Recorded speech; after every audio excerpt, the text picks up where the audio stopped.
Assalamualaikum warahmatullahi wabarakatuh. Perkenalkan, namaku Aisyah Zamzami Nurlaila. Teman-temanku biasa memanggilku Laila atau Lala. Aku adalah mahasiswi dari IAIN Surakarta Angkatan 2018. Aku mahasiswi semester 7 dari Fakultas Ilmu Tarbiyah. Kota kelahiranku di sini, yaitu Kota Klaten.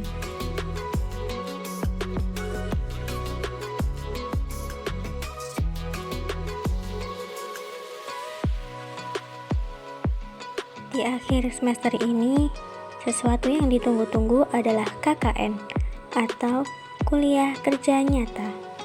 Namun, karena saat ini sedang dalam masa pandemi COVID-19, maka KKN dilaksanakan di daerah masing-masing. Aku melaksanakan KKN di Dusun Pandean, Desa Karanganom, Kecamatan Klaten Utara, Kabupaten Klaten. Dan ini adalah kotaku. Klaten dikenal dengan istilah Klaten bersinar, bersih, sehat, indah, nyaman, aman, dan rapi. Kota ini terletak di sebelah timur Yogyakarta dan sebelah selatan Surakarta. Klaten adalah kota kecil yang diapit oleh kota budaya, yaitu Solo dan Jogja.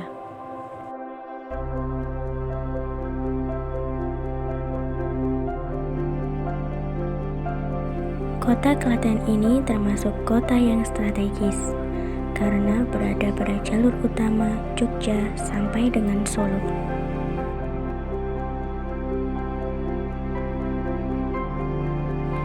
Klaten dapat ditempuh dengan beberapa transportasi, dengan melalui jalur utama yaitu Jalan Raya Klaten Surakarta dan Jalan Raya Klaten Yogyakarta. Bisa juga menggunakan jalur kereta api dengan pemberhentian stasiun Klaten. Klaten juga dapat ditempuh menggunakan transportasi bus dengan pemberhentian Terminal Insinyur Soekarno.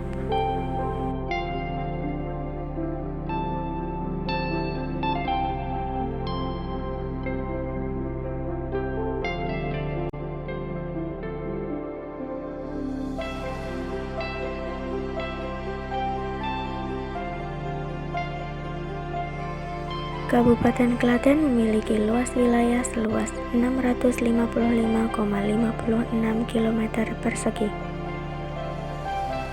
Jumlah penduduk pada tahun 2021 kurang lebih sebanyak 1.260.506 jiwa, yang mayoritas beragama Islam.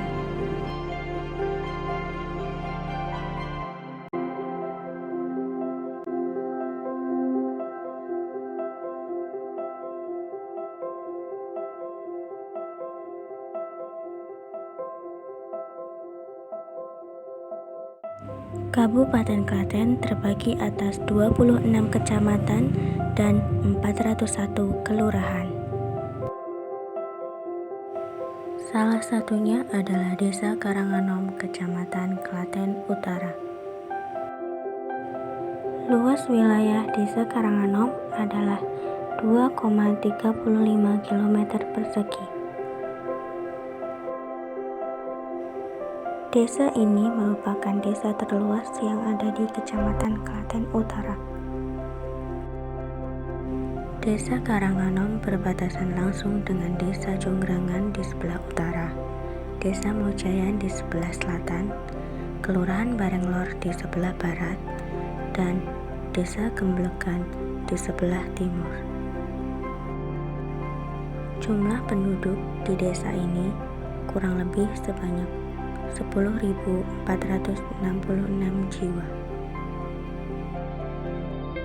Desa Karanganom terdiri dari 22 dusun. Salah satunya adalah Dusun Pandean yang menjadi tempat saya melaksanakan KKN. Saya melaksanakan KKN di Dukuh Pandean RT 3 RW 3 yang memiliki penduduk sebanyak 174 jiwa dan 56 kakak.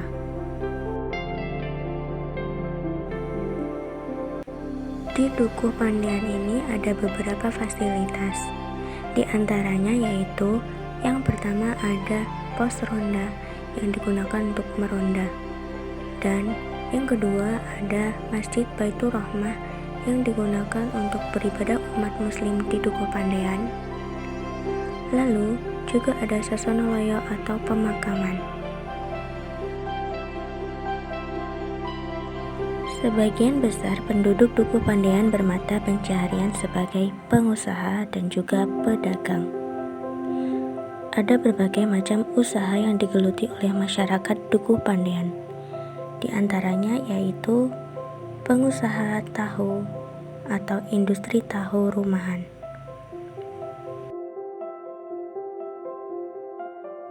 Selain itu, ada juga masyarakat yang bermata pencaharian sebagai pengusaha bakpao, pengusaha tahu isi atau tahu bakso, dan ada juga toko fashion atau toko perlengkapan pakaian, pedagang sosis, ada juga pengusaha mebel, toko kelontong, dan juga pedagang angkringan. Selanjutnya yaitu penentuan isu prioritas. Yang pertama saya memilih isu tentang kesehatan. Lalu yang kedua saya memilih isu mengenai pendidikan. Dan yang terakhir saya memilih isu mengenai keagamaan. Sebelum melaksanakan kegiatan KKN, saya terlebih dahulu membentuk kelompok inti. Pembentukan kelompok inti ini berguna agar acara KKN atau kegiatan KKN berjalan dengan lancar. Berikut ini adalah kegiatan yang saya lakukan selama KKN. Kegiatan yang pertama yaitu bagi-bagi masker dan sosialisasi COVID-19.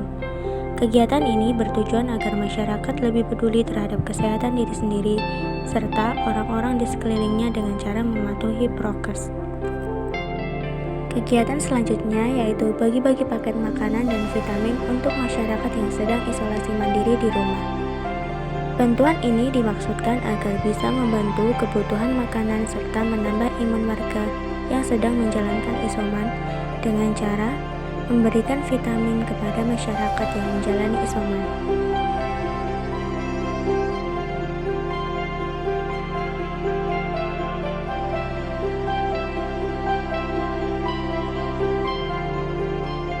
Kegiatan selanjutnya adalah posyandu. Kegiatan ini dibantu oleh petugas kesehatan atau bidan desa dan dengan tetap mematuhi protokol kesehatan. Kegiatan selanjutnya yaitu penyemprotan desinfektan. Penyemprotan dilakukan bersama muda-mudi Dukuh Pandean di lingkungan sekitar, termasuk rumah warga setempat. Kegiatan selanjutnya yaitu kegiatan pemotongan hewan kurban. Kegiatan ini diikuti oleh muda-mudi bersama dengan panitia kurban Dukuh Pandean. Daging kurban yang sudah dipotong dibagi sama rata untuk dibagikan ke masyarakat Dukuh Pandean. Lalu selanjutnya yaitu ada kegiatan TPA. Kegiatan ini diikuti oleh anak-anak di Dukuh Pandean. Tujuan kegiatan ini adalah agar anak-anak bisa mendapatkan ilmu keagamaan serta belajar membaca Al-Quran. Kegiatan TPA ini sempat berhenti karena adanya pandemi. Namun, TPA dibuka kembali dengan menerapkan protokol kesehatan seperti diharuskan memakai masker dan mencuci tangan atau berwudu sebelum memasuki masjid.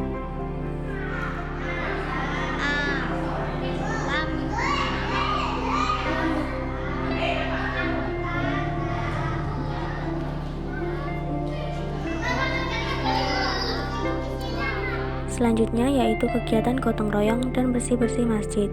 Kegiatan ini dilakukan oleh masyarakat Dukuh Pandean agar lingkungan Dukuh Pandean tetap bersih dan jamaah masjid nyaman saat melakukan ibadah di masjid. Kegiatan selanjutnya yaitu pendampingan belajar untuk anak usia TK dan SD. Kegiatan ini bertujuan untuk membantu anak-anak dalam belajar. Karena saat ini sistem pembelajaran di sekolah menggunakan sistem daring, maka pendampingan belajar ini membantu anak-anak dalam pengerjaan tugas sekolah, sehingga anak-anak dan orang tua bisa terbantu dengan adanya kegiatan pendampingan belajar ini.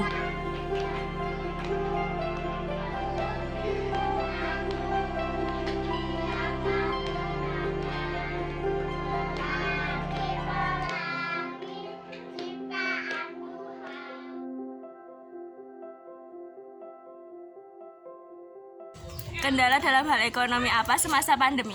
Kalau kendala ekonomi di masa pandemi, terutama pada saat kita istilahnya zaman sekarang kan banyak yang di PHK, otomatis kan faktor ekonomi juga sangat berpengaruh untuk bantuan psikis, maksudnya psikologis. Jadi semua serba terkait. Jadi faktor ekonomi untuk saat pandemi ini dirasa sangat sulit sekali ya. Masalahnya PPKM semakin diperpanjang dan pedagang-pedagang pun belum boleh berjualan. Nah, maka dari itu faktor ekonomi sangat penting, atau sektor yang sangat penting yang diperhatikan oleh pemerintah. Ya, saya di sini sebagai nakes ya. Jadi yang saya rasakan di masa pandemi ini alhamdulillah tidak terlalu berdampak, karena memang di sektor kesehatan kami sedang menghadapi COVID. Maka dari itu sekarang gencar-gencarnya rumah sakit membuka lowongan perawat untuk relawan juga. Jadi untuk faktor ekonomi alhamdulillahnya tidak terlalu berpengaruh. Harapannya apa Mas terkait COVID-19 ini? Nah, harapannya ya semoga cepat berakhir, semoga cepat berlalu, karena masyarakat banyak yang menderita karena COVID, banyak orang yang meninggal karena COVID, banyak orang yang kehilangan sanak saudara karena COVID. Maka dari itu patuhilah protokol kesehatan, tetap jaga kesehatan, jaga imun, dan jangan lupa berdoa. Saya sebagai mahasiswa di masa pandemi ini, menurut saya sistem pembelajarannya perlu diperbarui, karena saya sendiri kurang cocok dengan sistem pembelajaran daring seperti ini. Yang pertama karena tidak bisa maksimal. Biasanya itu ada dosen yang menjelaskan terkait pelajaran-pelajaran, tapi saat ini cuma tugas-tugas sendiri. Meskipun mahasiswa itu juga ditargetkan agar bisa mandiri, tidak seperti siswa yang harus selalu mendapatkan bimbingan. Akan tetapi mahasiswa juga tetap membutuhkan bimbingan dari seorang dosen. Selain itu, ketika kita belajar secara offline, itu insya Allah juga akan mendapatkan keberkahan dari seorang dosen itu sendiri. Jadi menurut saya perlu adanya pembaruan sistem pembelajaran ini.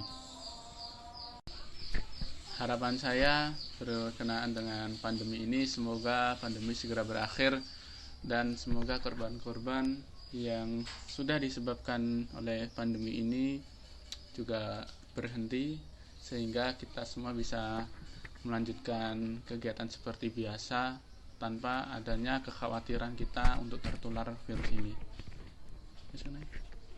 Kendala ekonomi di sektor pabrik itu banyak banget. Banyak pabrik besar sampai kecil mengalami banyak tutup dan bangkrut dikarenakan di masa pandemi ini, dikarenakan barang yang diproduksi oleh pabrik itu gak bisa dikirim sampai ke luar negeri, dan banyak yang karyawan yang kena PHK di masa pandemi ini. Upaya pabrik buat kestabilan ekonomi ini, kebijakan struktur kreditan buat pembiayaan demi menjaga stabilitas sektor jasa keuangan, serta memberi ruang gerak bagi sektor usaha dan masyarakat untuk bertahan di masa pandemi COVID-19. Harapan di pandemi ini, semoga pandemi ini berakhir dan aktivitas bisa normal kembali, dan roda perekonomian di pabrik membaik dan stabil lagi, dan banyak orang yang mendapatkan pekerjaan kembali. Baiklah, itu tadi kegiatan saya selama KKN.